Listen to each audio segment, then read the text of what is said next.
when you say funded by the government too, Jay, it's important to note that the government being taxpayers, the pool of taxpayers is shrinking and the pool of ageing population is growing. So clearly part of the government policy is to work out how we're going to fund these cost factors that we have across our society. You're listening to the Financers Podcast. 1, 2, 3, listen. Well, I'm not sure we could have picked a topic that we could talk about for longer that we're going to try and do in 15 minutes. This is not really a short form topic, Delta, but there has been a lot of changes recently in aged care. Obviously, we're dealing a lot with clients at the moment, either our aging clients or some of our clients who've got parents moving into aged care. And the aged care changes are quite topical. They're quite detailed. So the idea of this short form podcast was to sort of talk about broadly what those changes are. And I think I'd be the first to admit that I haven't had a chance to go through the intricate detail of all of these.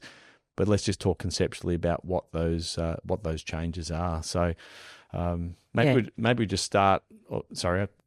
No, I was just going to, just do a very quick recap in that respect as well. So from the 1st of November that's just passed, there has been changes to the way aged care is regulated. And what I mean by that is, the contributions that residents or clients will have to contribute themselves. So as you said, Jay, there's certainly a growing demand from our client base to at least be having discussions around what the future might look like in respect of aged care, whether it's for themselves or loved ones. So we'll try and do a quick run through today with some sort of high level changes that came into effect. Yeah. So this new Aged Care Act, which I think came into effect the 1st of November.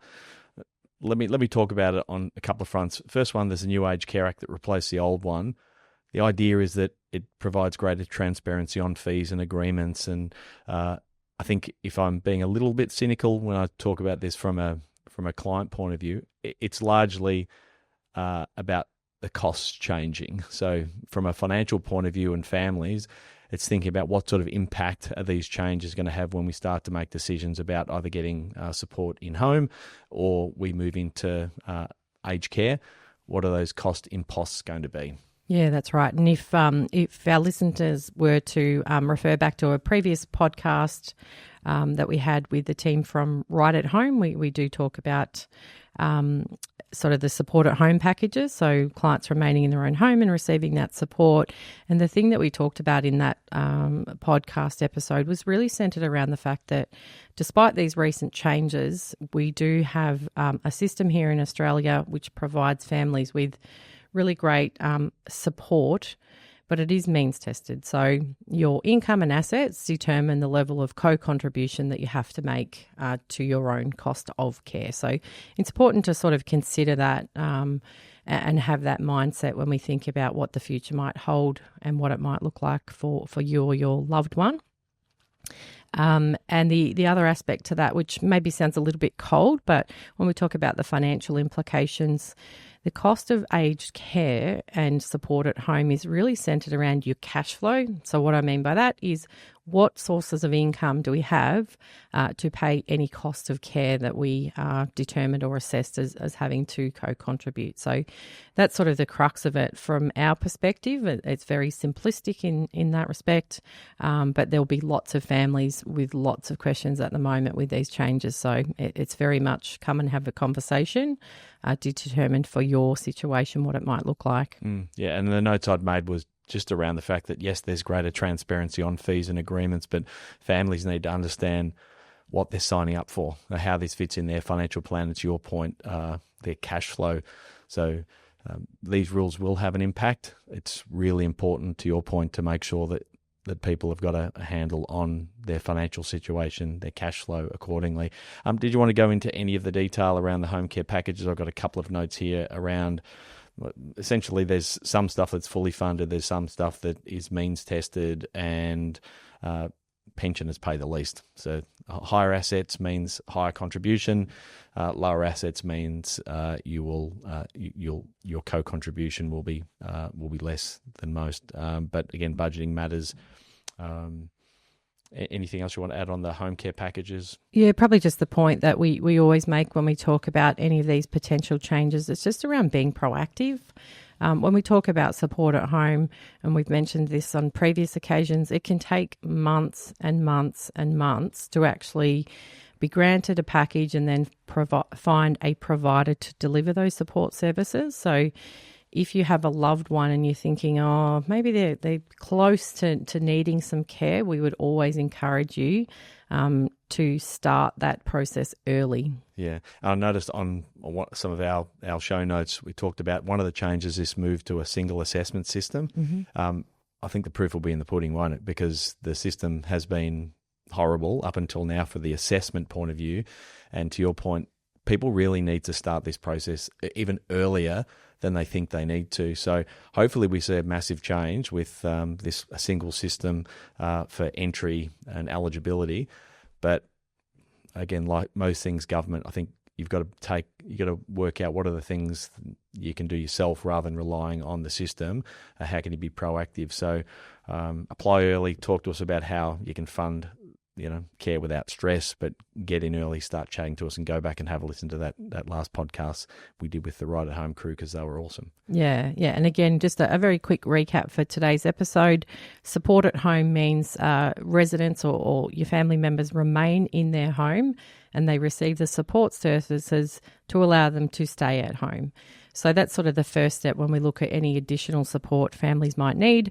And then from there, you might escalate into your needs dictating residing in an aged care facility. And again, have those conversations and be proactive, because unfortunately we see all too often that clients will reach out to us and say, mum or dad have had a fall at home. They're now hospitalised, and all of a sudden they feel that they need to make all of these big decisions on the spot when, if we've been able to have some proactive conversations, at least we have an understanding around what the future looks like in those sets of circumstances where all of a sudden the decisions are upon you, as opposed to having time to make considered decisions for your loved ones. Yeah, I was just thinking about some of the aged care or funding summaries that you've provided for clients of, where you actually break down where their income comes from. So where their income, whether it be existing super or investments, age pension, and then we, can estimate what their costs are going to be from their means tested fee, their refundable accommodation deposit, their DAPs, daily accommodation payments. It's really good to actually know those things in advance. Like you said, when people are just lumped into a system, they haven't done any of that planning, cash flow becomes a surprise. Our job is to actually preempt that and do some modelling earlier. That might be a reasonable segue into residential care. So the changes and we've talked about this on the podcast previously. We might just recap a little bit. But when people are moving into aged care, the majority of people who are not supported residents will pay what we call a RAD, or a refundable accommodation deposit. Most people are aware there's this large contribution that most people have to contribute. There's been some changes of recent time. Very broadly or briefly, Delta, what are those changes and how will it impact people? Yeah, of course. So if we start with the RAD, or the accommodation cost, because it is actually the cost of accommodation, think of it like this. If you move into a new home, do you want to buy your new home or do you prefer to rent your new home? So they're the options that you have. And again, that is obviously impacted by your personal set of circumstances around what assets you might have available to support yourself. So the changes in that space around families choosing to hand over that lump sum and purchase that new home, the change that's come into effect is that the facility can actually retain 2% of that amount that's been handed over from the resident per year to a maximum of 10% over a 5-year period. So that's a change, because previously the facilities were not allowed to keep any of that amount. It was fully refunded. So it's slightly different now. The other part to that, when we think about the accommodation costs, are that if we don't hand over a lump sum and we pay on a regular basis, it's called a daily accommodation payment. The rate of rent or interest was previously fixed in at the time of entry. Now that will actually be indexed twice a year. So again, that's a change. And then when we look at the other contributions, we have what's called now a hotelling supplement, which includes things like meals and laundry, and then a non-clinical care contribution, which is for personal care. So the key, again, in any of this is that because it's means tested, the income and assets that you have available to you dictate your co-contribution. So, for example, if you are a member of a couple and one of you moves into aged care and the other remains residing in the family home, that family home is not assessed as an asset. The other assets of that couple are assessed and they're effectively divided 50% each to consider what the person who does enter care will have to co-contribute, versus if you're a single person and you enter care, then the home is assessed differently unless there is a protected person living in that home. And that's something that we've sort of spoken about in a lot more detail on previous podcasts. It sounds to me, Delta, like it's complicated. It is quite complicated when it's new to you, and there's fear around decisions. There is the emotional impacts of perhaps supporting, a parent maybe in this example that is really unsure and uncertain around entering care. So you're sort of dealing with financial, emotional, family dynamics, like all of those things come into the mix. So again, you don't want to feel that you're in a position where you have to make these decisions sort of immediately because mum or dad's, health needs dictate that. Have these conversations early so that you can understand and make informed decisions. Yeah, I'm looking at my notes, which were very clinical from a financial point of view. Like the financial angle is, listen, you got all these decisions about how to pay the RAD. Do you do a DAP? Do you have a mix of those? How's your cash flow? What's your estate plan look like? How's your investment strategy dealt with? But none of that, that's all separate to the emotional decisions that people, like not only the people moving into care, but all the family that support them. And I think when people are lumped with all of those decisions all at once in quick time, it can be super overwhelming. And I think that's where people end up making poor decisions. And we've seen a lot of those where people make like their own independent decisions at haste because they haven't given themselves some time to work through logically how will they fund this and how will they sort of come to terms with the changes in their life. Yeah, and again, I think that's where we can really come in and play a role because we're quite detached in the decision making. Like, whilst it's a difficult time for someone perhaps that's entering aged care because clearly there's something going on from a health perspective and so on, we're detached from that emotion and we can really guide you with decision making that removes any of your siblings want this and you want that and mum wants this. We just look at the facts of the situation and provide advice that provides you clarity right now, but we're always thinking a couple of steps ahead. So you mentioned, Jay, estate planning. So what might be the impact on an estate plan if we make a particular decision? Like, how does that impact those changes? So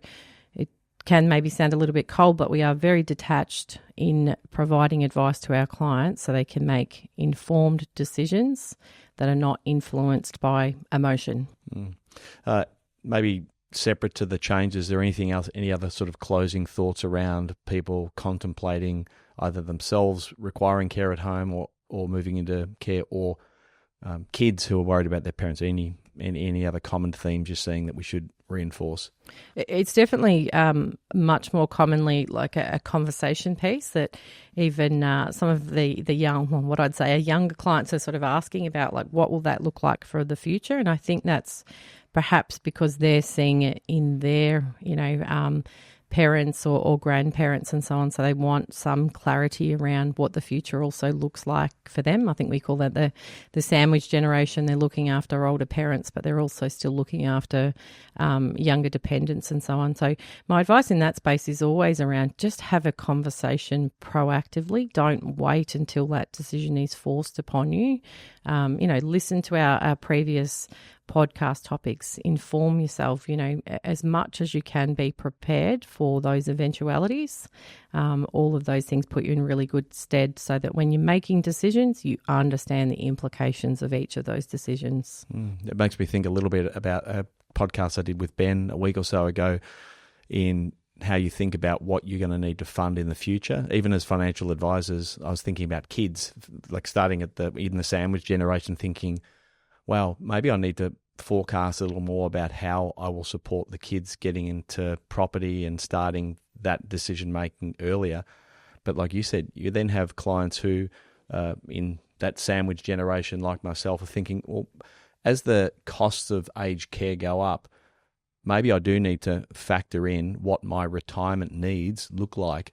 It seems weird, like thinking about that far out. But what we know for sure is that the cost of living continues to increase. As I said at the beginning of this podcast, I think all of these changes, essentially, what they're doing is pushing a bit more of that cost back onto the consumer of those services, because they can't all be funded by the government. And so that means we need to take more responsibility as individuals on what our future will look like. So, sorry. When you say funded by the government too, Jay, it's important to note that the government being taxpayers, yeah. The pool of taxpayers is shrinking and the pool of ageing population is growing. So clearly, part of the government policy is to work out how we're going to fund these cost factors that we have across our society. So again, we've talked about a couple of times already, when we think about aged care, it can be confronting when you hear some of the figures around, in particular the accommodation costs and so on. But the system is designed to be equitable in that it is means tested. The income and assets that you have available, you are expected to co-contribute. So again, to your point, the earlier you can start considering these types of things that you might foresee or you might not foresee for the future, the better position you'll be in just to make those informed decisions. Yep, perfect. So I suppose that closing call to action is if you or one of your family members is looking at aged care decisions, don't do it alone. Like reach out, call us, message us, email us, whatever you like, and we'll help you with those cash flow decisions. And even though we're detached, we'll help you with those emotional decisions around accommodation and funding as a part of your overall situation. So anything else in closing, Delta, around this? Yeah, probably just one other call to action that's perhaps raised or been considered recently is around estate planning when we talk about powers of attorney. So again, if we think about loved ones that might need some additional support at home or they might need to consider residential aged care, if mum or dad in this example is not able to make those decisions themselves as they've lost capacity and they need to appoint or have somebody appointed to step in, again, that's a process. We don't want to be waiting till mum and dad are in a hospital bed because they've broken their hip and they're going into care and, their dementia is progressing and so on. So these are all the things that we need to be considering, perhaps for our generation, for our parents now. How many times when you talk to a client about their estate planning, you talk to them about their financial and medical power of attorney, and they ask, why is that important to me now? Well, it might not be important now, but it will be important when you need it. And once someone has lost capacity, it's very difficult to actually get those things in place, if not impossible. So again, preemptive planning with everything. Again, there's a lot to think about, but that's what we're here for. We're here to be people's support network, their second brain, and help sort of manage these decisions for them over their life. Yeah, and like other areas of advice, we ensure that we are across the rules and regulations, even when they do change and there's changes to the system. So that's where we can provide that support to help you navigate the complexities of a changing landscape. Beautiful. Thanks, Delta. We'll speak next week. Thanks, Jay. We hope you enjoyed today's episode. If you're keen to understand more about how financial advice could benefit you, follow us on Instagram, Facebook, YouTube, and Twitter @Burke Britton FP, or Google Burke Britton Financial Partners to check out our client reviews, testimonials, and make a time to meet one of our certified financial planners by clicking Book Now on our website. Thanks for listening. Any information contained in this podcast is of a general nature only. No account was taken as to the objectives, financial situation, or needs of any particular person. Therefore, before making any decisions, listeners should consider the appropriateness of any information with regard to their particular objective, situation, or needs, and seek advice from a licensed professional specific to their circumstances. PB Financial Solutions Proprietary Limited, trading as Burke, Britton Financial Partners, are authorised representatives of Acumen Financial Planning, ABN 89051 208 327, Australian Financial Services Licence 232706.